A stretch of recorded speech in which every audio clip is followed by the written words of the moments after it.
तो लोग कह रहे थे आज के रसूल का जनाजा है, जरा घूम कर निकले, महबूब की गलियों को कर निकले। हजरात मोहतरम उस जनाजे को कंधा दे लोगों ने मना दे मन फुल्ला दी पत्तियां सैयद शबीर शाह के ऊपर फेंक दी।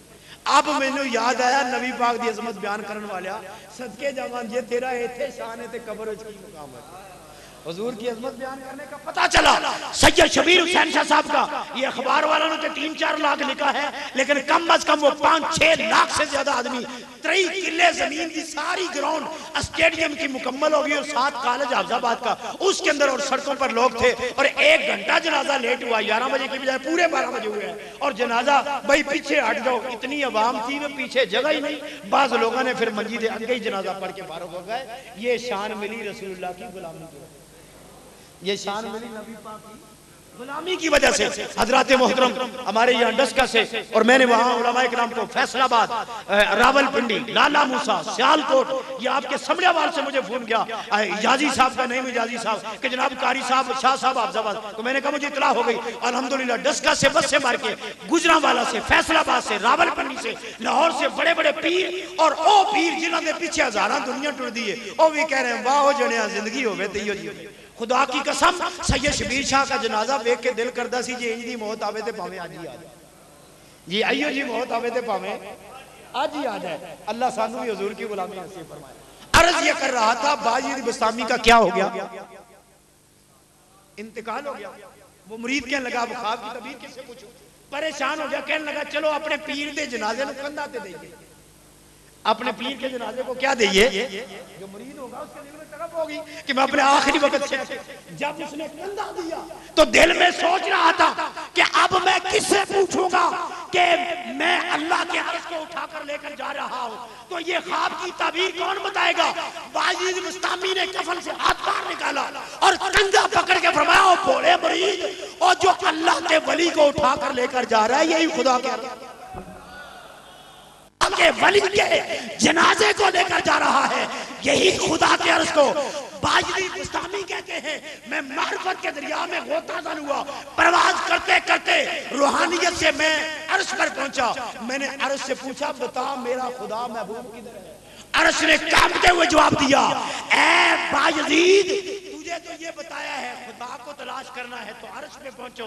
खुदा ना अर्श पे समाता है ना फर्श पे समाता है, खुदा समाता है तो अपने पाक बंदों के दिलों में, खुदा समाता है तो अपने वलियों के दिलों में समाता है। अल्लाह के वली के दिल में अगर डेरा होता है तो अल्लाह, बोलिए किसका डेरा होता है। अब बाजीद बस्तामी फरीदुद्दीन अत्तार ने यहाँ ये मिसाल पेश की है, अगर बाजीद बस्तामी नु कंधा देइए ते इस तरह जिवें अल्लाह दे अर्श नु चुके है ते जिथे मुस्तफा करीम दा जिस्म लेटा होगा वो अल्लाह दे अर्श तो उसका क्या मकाम होगा। पता चला जहां मेरे नबी लेटे हुए हैं वो मट्टी वो मकाम अल्लाह के अर्श से अफजल है। मुझे किबला शाह साहब बताएंगे अल्लाह की इज्जत की कसम वो जो रोजा रसूल है जो मेरे नबी पाक की कब्र है वो अम्मा आयशा सदीका का हुजरा, वो अम्मा आयशा सदीका का बोलो क्या है हुजरा है। गोया नबी पाक अलैहिस्सलाम की इस ज़ौजा मोहतरमा का, इस हमारी अम्मी की ये शान है, ये मकाम है, उनका जो घर है वो खुदा के अर्श से भी अफजल है। बोलिए वो खुदा के अर्श से भी अफजल है। 5 इजाज़ और छठा इजाज़ हुजूर जारी जिंदगी में एक रात एक घर में, दूसरी रात दूसरे घर में, तीसरी रात तीसरे घर में, लेकिन ये जाहिरी जिंदगी के अंदर था और हमारा ये ईमान है हमारे नबी आज भी जिंदा। बोलिए अगर ये अकीदा है तो डट कर बोले हमारे नबी आज भी कल भी क़यामत तक हमेशा के लिए। चलिए ताजदारे बरेली से ना पूछ लें, आप फरमाया चमक तुझसे बातें हैं सब पाने वाले, मेरा दिल भी चमका दे चमकाने वाले।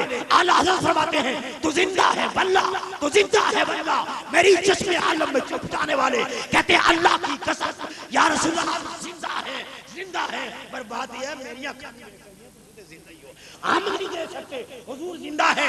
पता चला हुजूर सारी जिंदगी में एक दिन के बाद दूसरे घर में फिर तीसरे घर में, लेकिन अम्मा आयशा सदीका की अजमत पे करोड़ों सलाम। 14 सदियां गुजर गई, 15वीं सदी जारी है। मेरे नबी 1400 साल से लेकर आज तक जिसके मेहमान बने हैं उनका नाम आयशा। बोलिए उनका नाम क्या है, अम्मा आयशा सदीका है, अम्मी जान आयशा सदीका का ये इजाज, इस इजाज पे करोड़ों सलाम। जिसको नबी पाक की ख्वाब में एक बार ज़ियारत हो जाए, शेख मुहक्किक लिखते हैं उसके 50 साल के अल्लाह गुनाह भी माफ कर देता है। एक रिवायत में 12 का जिक्र है, 12 साल के अल्लाह गुनाह माफ करता है।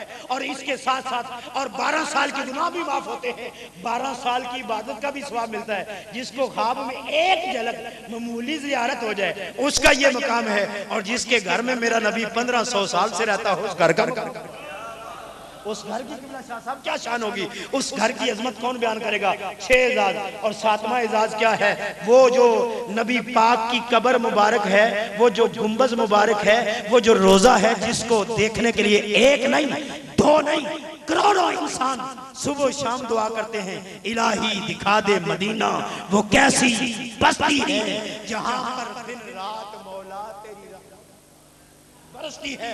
उस रोजा रसूल पाक वो किसके हुजरे में बना है, बोलिए वो अम्मा आयशा सदीका। कौन रोजा रसूल पाक, अल्लाह सबको देखना नसीब फरमाए। मेरे हुजूर ने फरमाया मंज़ार कब्री, मैं समेटता हूं, मंज़ार कब्री वजबत लहू शफाअती, जिसने मेरे रोजे की जियारत की उसके लिए शफाअत। अब ये बात एक दो सुन के मैं मौजू मुकम्मल करता हूँ। रोजा रसूल पाक की शान क्या है। ये मस्जिद नबी शरीफ की रमजान में आपने जो टीवी ऑन करते थे, खुसूसन ये केबल वगैरह, तो आपको डायरेक्ट यहाँ तराबियां नजर आती, मक्का शरीफ और मदीना शरीफ।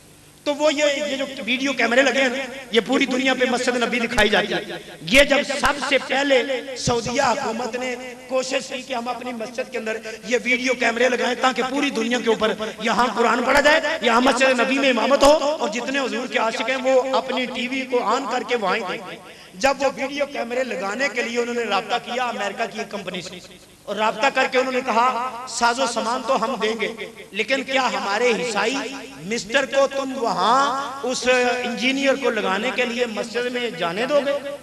तो सारे मुसलमान कहने लगे खबरदार, हुजूर की पाक मस्जिद में कोई ईसाई दाखिल नहीं हो सकता।